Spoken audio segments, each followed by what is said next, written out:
Hello, my name is Anton and I'm Chief Architect at ProfiSeaLabs.com. I have a Teams. This is the place where I'm inviting the users.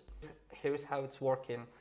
The person who adds the account, basically an owner of the account, and owner of the account can invite other members to the team, basically to this account. So I can click on add new member, and I have a couple of options. I can give him a role like a user, and then I can granularly set the permissions. So for example, they can take a look, this person can take a look on architecture with edit mode, so not only read mode, billing like cloud sitter. Cloud sitter, you remember, this is the feature that gives you possibility to shut down resources. So let's say I want to keep it only as a read mode without the edit mode.